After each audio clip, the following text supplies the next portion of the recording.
Hello， 大家好，我是 Elaine， 加拿大注冊營養師，歡迎回到我的頻道。那上一周呢，我感冒了，結果發現身邊很多朋友都中招了。相信你在感冒的時候也聽過，像我上一周聽到的，趕緊喝一片維生素 C 泡騰片，杯子裡面滋滋的冒泡，喝起來酸酸甜甜，感覺下一秒免疫力就被喚醒了。甚至也有人一天喝2到3片，覺得維生素 C 越多，感冒就會好得越快。維生素 C 自從1930年被分離出來之後，就一直被認為可能有助於治療呼吸道感染。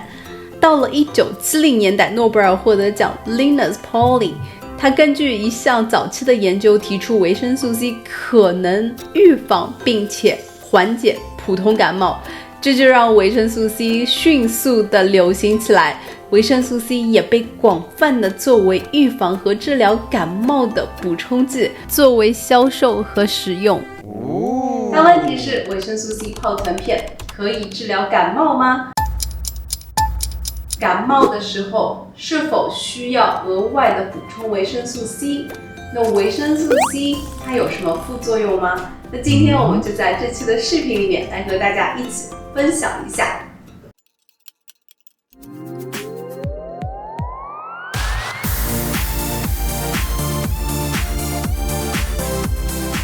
說到維生素 C， 大家可能都非常的熟悉。維生素 C 呢也叫抗壞血酸，英文名叫 ascorbic acid， 是人體必需的水溶性營養素之一。就是說我們身體是不能自己合成的，需要通過額外的從食物當中補充。那它確實也非常的重要。在這邊給大家一個形象的例子，大家可以把膠原蛋白想象成身體當中的鋼筋支架，比如說我們的皮膚、牙齦甚至血管都需要這樣子的一個支撐網給撐着，而維生素 C 它就是負責那個支架當中的關鍵的焊工。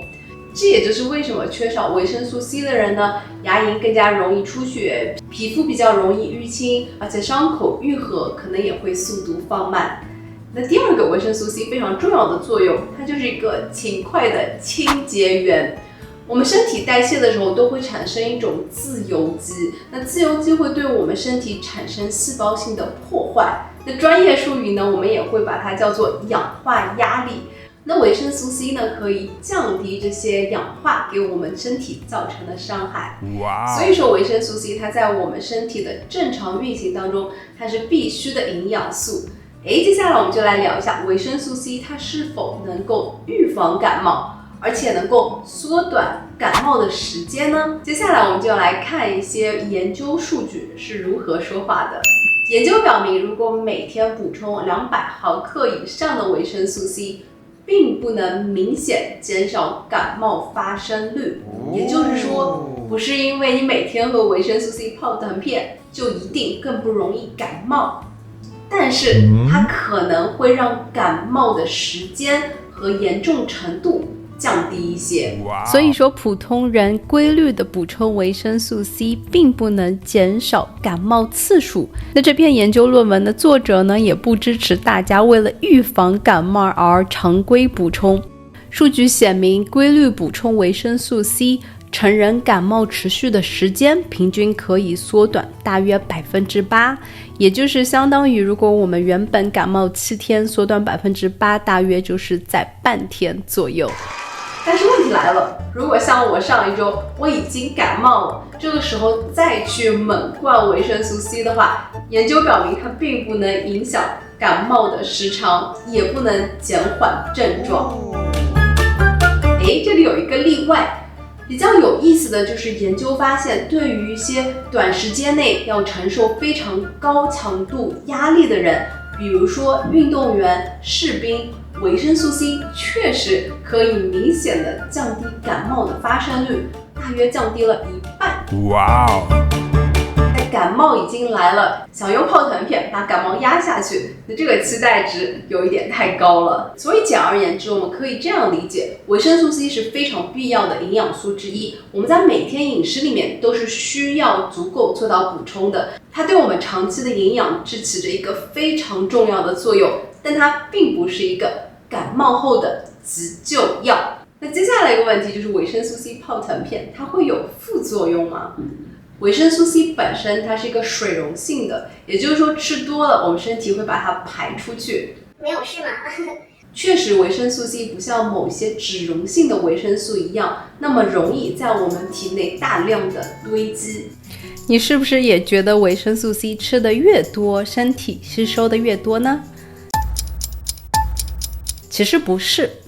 人體對維生素 C 的濃度控制非常嚴格，尤其是組織和血液裡的維生素 C 水平。當我們每天攝入大約30克到180毫克的維生素 C 時，吸收率可以達到70%到90%，也就是說，在這個劑量範圍內，身體利用率是比較高的。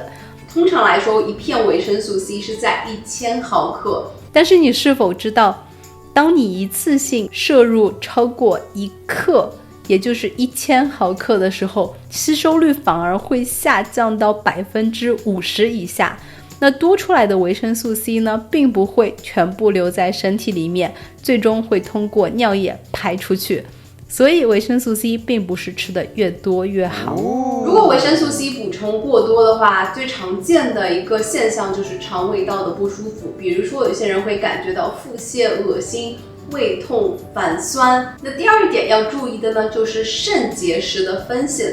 維生素 C 在體內代謝後，一部分會被轉化為草酸，所以說如果你本來就有草酸鈣結石，或者以前有得過腎結石，長期從保健品裡面補充維生素 C 可能會增加風險。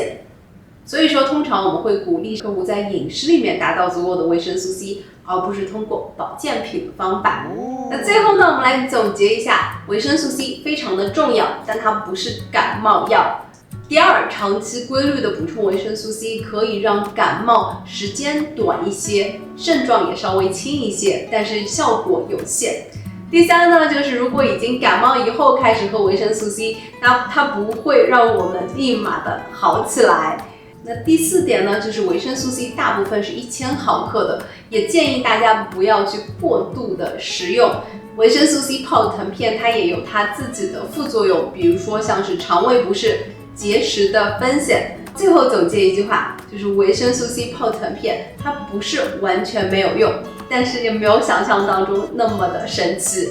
那最後呢，也祝大家在一個感冒的季節都可以好好休息，保證睡眠，多喝水，均衡飲食。如果感冒比較嚴重，持續發燒、呼吸困難的人群，那也建議大家及時找到醫生就診，不要把一杯酸甜的泡騰水當作感冒特效藥。好了，謝謝大家今天的觀看，希望你在今天的視頻裡面學到了一些新的知識。那我們下一期視頻再見。